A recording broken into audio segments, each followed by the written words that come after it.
You got a tattoo, then you gotta have a story.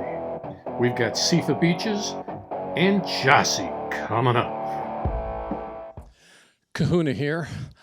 I am in Lake Elsinore, California, and I've got Miss Cepha Beach. And we're here to get an interview with her on Tat-Stories. She's got some amazing ink, and I want to see if we can't get some of the stories behind that ink. So, with that said, we're going to start with the right sleeve because it's a thing of beauty. Yeah. Love the flowers. Tell me a little bit about that piece and why you got it. So I love flowers and I love nature naturally, and I'm always outside. Well, I used to be always outside. I'm a huge flower freak, and I love animals and like lizards. So I was like, let's just do a full sleeve of greenery and lizards and flowers and stuff like that. And then when I lived in Arkansas, that's when I like actually got to know like the wilderness. So then I was like, screw it. Like, I'm absolutely in love with nature. I love flowers, lizards, all the crazy little things that you can find in the nature. But yeah, so then I went with it. And then so I got a Venus flytrap. I got a leopard gecko. I got a chameleon. Sky's the limit with my... Okay, so this is a terrarium on her sleeve, folks. Absolutely. It's pretty damn cool. It goes all the way up as well. Oh, that's amazing. All right, now, tell me a little bit about the left sleeve, because, you know, you just didn't stop at one. You got two. Yeah, so two sleeves. One's really light and girly. One's really dark and ominous. I like horror, so I always stay towards the darker side of horror.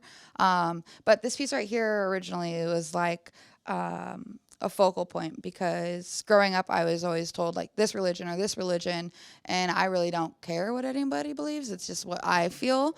So I felt like religion was like kind of shoved down my throat. So then that's why I have a nun crying, because she's standing for what her people believe in, but not really what she believes in. So she's still showing support, but not being there fully mentally. So that's why the tears come in, because she's forcing herself to do something that she really doesn't care to do. So I got that for me, just to remind me of like, you can choose whatever you want to be religious wise, but you just got to stay true to you. You know what I mean? I get that. It seeks its own level. I gotcha. Absolutely. So just so you know, folks, that's an amazing piece, and I don't think anybody's going to be telling her what to think, because I think she pretty much got it down. Got my own brain. All right, now, you've got some very interesting ink on your legs. Now, tell me a little bit about that, because I know you had a theme on both legs, and I thought that was pretty fascinating. Yeah, so I have a horror theme on one side, and then I have like a wild wilderness theme on one side. One side has cactus, one side has red-tailed hawk and a tarantula and bats, and then the other side is all horror film, horror portraits. I grew up watching horror films starting from day one. Chainsaw Massacre, stuff like that. Okay, why do you like horror? Just so that I know. Tell our folks. I like horror because it's scary. Not a lot of people like it. Not everything's bright and sunshiny all day. So you just need like that reality of like the scariness, the horror to break up like the fakeness in people. Like not everyone is so bright and shiny all the time. You know what I mean? There are horror people out there. So we're not blowing sunshine up her ass, just so you know, it's not going to happen. Never. But you know what? She's got some great horror, and you also did something unique for your mom and dad. What about that? Okay, so I didn't really want like a mom and pop portrait per se. So I kind of did like my own twist on that, and then I did like a Victorian mom and pop portrait, but they're wearing taxidermy skulls because I really love taxidermy as well. So we put a giraffe skull on the female, and then we put a ram skull on the male, and I just think it looks really good, really Victorian feels. And then plus, if your mom's alive or your dad's alive and you get a portrait of them and they see it and they're like, that doesn't look like me, like you live your life knowing that that might not look like your mom and she's not that happy with it. So I just figured I'd do my own twist on it. And then plus, it's not really good luck to get anybody's portrait while they're still alive. So hence why I have an animal skull. All right, so it's luck. I got it. So luck, it's a big part of it's luck. I could understand that. Now, let me ask you this. Which piece hurt the most? Out of everything you've got, where is it and what hurt? I would have to say the piece that hurt the most would have to be either like my thighs, like because it's like an awkward sitting position. You don't know if you should lay down. You don't know if you should sit up. You don't know what to do with your hands. You're just kind of sitting there like I'm in pain. But other than the thighs, because there are a lot of meat, I would say my throat, like right here in the center, hurt the worst because I was like, if I swallow, am I going to get stabbed? Is it going to go through? Is it too thin? Like, oh my gosh. I'm like, just breathe, just breathe. But I'd say like the middle piece right here would have to say would be the worst. Or my cuticles, because I have my all the way to my cuticles tattooed as well. That hurt. Bone on bone. That's got to Yeah. hurt, huh? That I was like out of the chair on my knee, like, just tattoo it, just get it over with. But yeah, so that one was pretty interesting. But all tattoos hurt. It just depends on how bad you want them and how willing you are to sit there. Well, I've heard that some artists actually lean on the needle and some don't quite as much. Absolutely. And I always think of like how bad do you want it is when you lean into it. If you want it really bad and you know it's gonna look badass and you're shooting for a goal, you're gonna want it. So you're like, yeah, just tattoo me, just get it done. I'll sit there forever. If it's a tattoo that hurts really bad and you're like, kind of want it, kind of don't, like, but I just want to get tattooed, you're always gonna feel like it's gonna hurt more because your heart's not 100% into it, you know? So you're going to get more? Of course. Of course. All right. Where? I'm gonna get my whole back is empty right now, and the back of my thighs are empty as well. So I'm gonna do hopefully a full bodysuit, and then I'm gonna just start under my ribs as well. So this piece is empty, and my back piece is empty, and that's all I got really. So she's got some room, folks. Now, who's done some of the work on you that you have, and I want to find out who you think you really like from an artist perspective. My favorite artist and my hometown artist is Art of Rooster, and this is his shop as well. He does all of my tattoos, and he's the only person that has tattooed me. So I stay pretty loyal to my artist, and I mean anything that we come out with or brainstorm on, I love. He's really good. We're on the same page. He likes dark horror. He loves black and gray. He loves color as well. So anything I shoot to him, he just puts his own spin on it, and it's like no question. Right out the gate, it hits the spot, and I'm in love with it. So you kind of tell him what you want, but then he comes back and he goes, 100%. All right, I know what you want, but hey, look at this because that's my spin on it. Absolutely. Yeah. Got to love that. That's a collaboration, folks. And you know what? If you can collaborate with your artist, it's absolutely awesome because you usually end up with something so much better. Absolutely. Now, let me ask you this. When you actually, when you think about you want to get some ink, how long does it take? Does it take you like a month to get it figured out, or is it quick? For me, it's consistently changing because one day I'll want something and then I'll think about it. And then the more I think about it, the idea might twist and turn a little bit. And then I'll bring it up to my artist and then his idea will twist and turn a little bit. So I could be like, I want a skull with roses, and it'll turn into something completely different and more elegant and more detailed than I ever thought it would be. But then again, everyone just kind of goes back and forth. But it takes me about, I'd say like a month to actually like speak my mind on a tattoo after I think about it. But once I bring it up, I just have to make sure the schedule's available. And then I'm like, hey, fill me in. You can't get rid of me. Once she's got the idea down, she's ready to go. I got that. So, all right, let me, from a tattoo perspective, I know that you're doing, you're doing some amazing things on your body, but you're also doing some modeling. I am. Tell me a little bit about that. Tell folks a little bit about that too. So I do model on the weekends, and it sounds kind of funny, but I'm a body piercer full time, and then on the weekends I model. I do car shows, I do photo shoots, I do meet and greets, and those are really cool too. My modeling's still expanding. Recently I landed Black Flies, Chopper Kings, and those two companies are really amazing, very family oriented, and then everyone's so close, so close knit that it's like, it's not like meeting new people. It's like meeting people you already knew already. You know what I mean? So it's like really cool. But my modeling just helps my confidence. It helps me get out there. Everyone that's tattooed or that's pretty, we are shy. You know what I mean? We're really standoff and we're really shy. So I'm trying to like break out of that shell and just meet people in my community that are equally as beautiful and that want to collaborate and want to work. I mean, everyone in the modeling agency, some are good, some are bad. So it's just a learning experience and a learning curve. So if you see somebody with ink, folks, don't be afraid to walk up to them and tell them, that is a badass piece. Yeah. Because you know what? They love hearing that stuff, and it lets them know that, hey, it's appreciated. So let me ask you this. You've done some work with the Twisted Angels. Tell me a little bit about those folks. Twisted Angels, I love them. They're a great community. It's a whole bunch of angels throughout the United States, and I think they're international, correct? Mm-hmm. Yeah, so they cover everybody everywhere. They're really great modeling agency, but they're a non-binding agency, which is really cool. So, and that's what I like about them is the fact that you can be a part of their community and someone else's community as well. They're not selfish, so they don't want to hold you to yourself. You know what I mean? You're able to expand, but you're also able to get a lot of opportunities like this one. And, Mike is really awesome, and we're starting to build and get more people on board and actually make bigger steps. But I think that their headset is really good. Sorry, excuse me. Their headset is really, their mindset is really good because they are classy. They are always on it, and they're consistently pushing. And then the cool thing is that they're from all over. So you can have one from California, you can have one from Virginia, you can have one from Texas.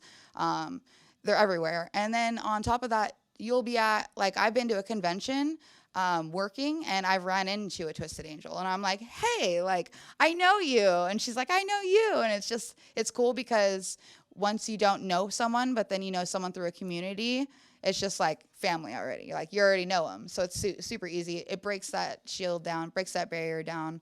And it's just, everyone at Twisted Angels is super awesome. That's awesome. Now, from a modeling standpoint, how many covers have you gotten? How many magazines? So I've been published probably about 40 times now since September 1st of 2019.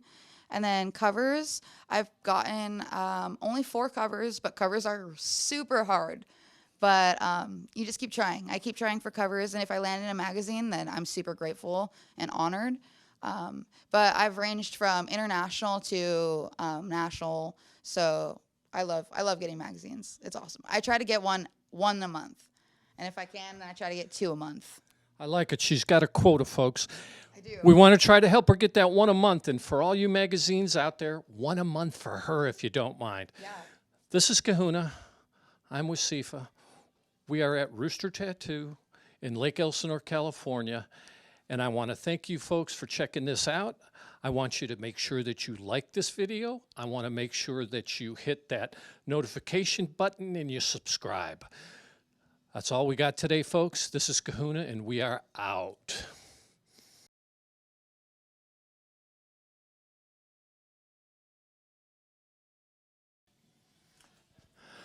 Kahuna here, and I'm with Jocey. Jocey's a ball of energy, and we're here at Rooster Tattoo in Lake Elsinore, California, and she's got some bitchin' leg pieces that we just got to find out about. So, Jocey, let me ask you something.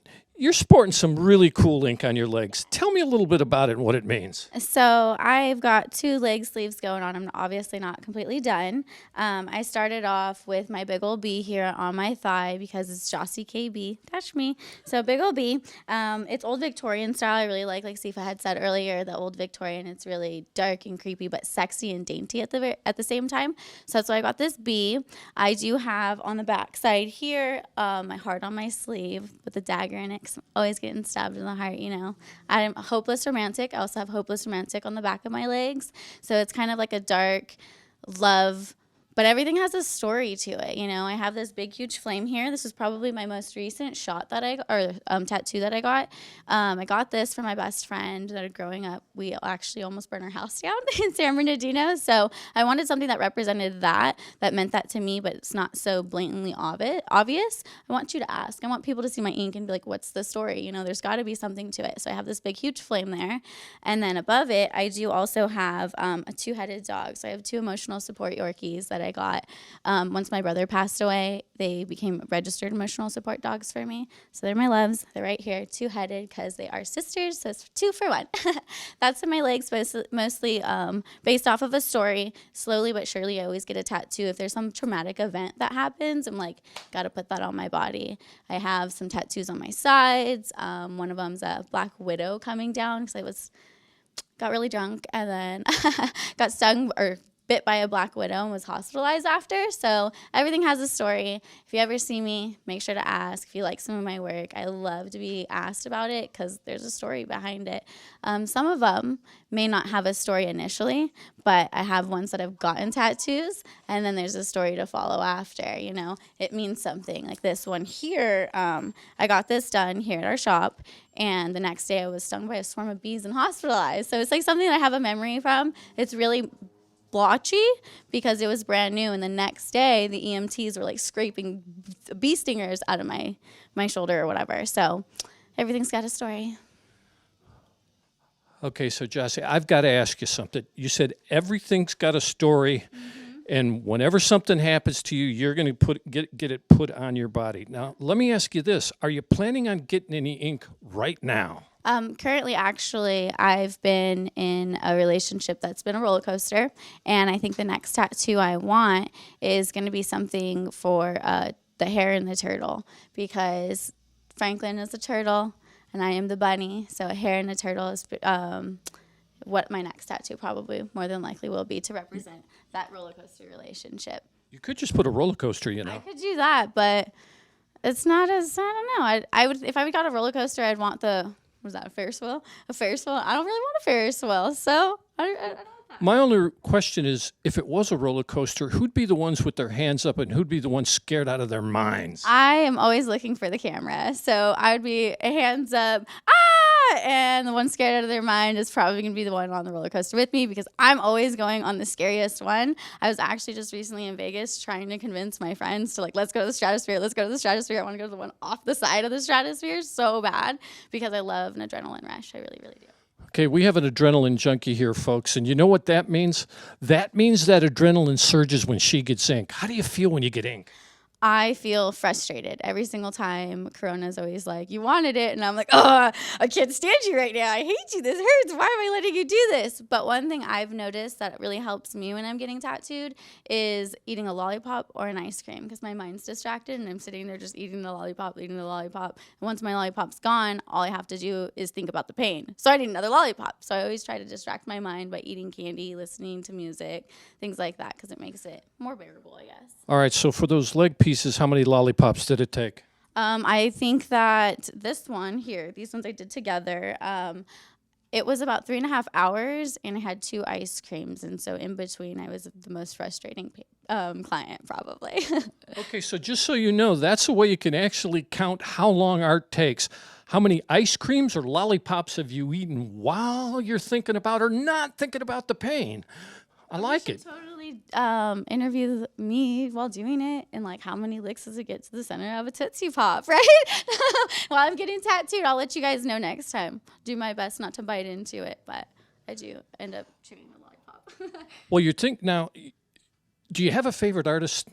Oh, of course. My artist is Corona, Art of Corona here from locally in Lake Elsinore from Rooster Tattoo. He's actually done all of my work other than one, which is my brother who passed away, this portrait. I did this with a girl named Vanessa, located in Riverside, and I felt really connected with her because she lost her brother that same year. But other than that, Corona is the only one who touches my body. So Corona's the only person that touches this body to make sure that the ink is appropriate. Okay, gotcha. Love you, Gabby. So what do you like about his work? Me and him are really good friends as well, so I love just like having the relationship with somebody to throw out the idea and then being able to pick their brain and see what they like and put a twist on it, go back and forth till we get a happy medium of that's exactly what I was thinking, even though I didn't know that's what I was thinking. And it's beautiful and it's art. Collaboration, perspiration equals art. She's got it.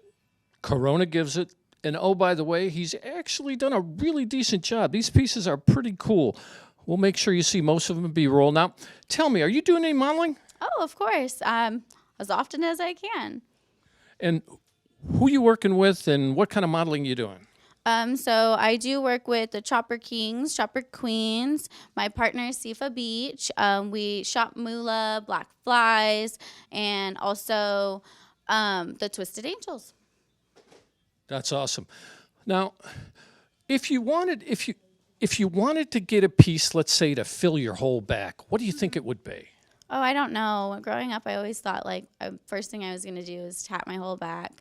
But I heard too many stories that it's the most painful, and I always want to see it. Like I don't have much on the back of me.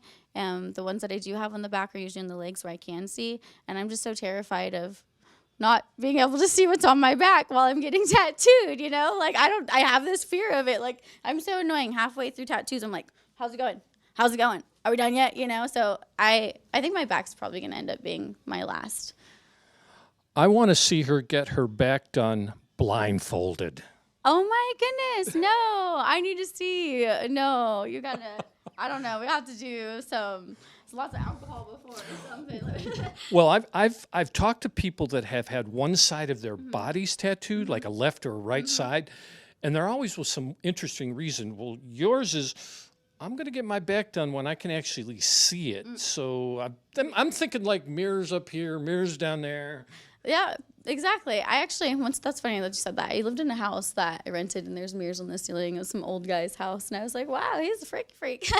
But I do love mirrors, but I think the back's going to be the last because I do want to do a full theme, but I haven't decided on it, so too indecisive. Well, I'll tell you what, when she gets her theme figured out, we got to come back and we got to interview her on that to figure out what's going on.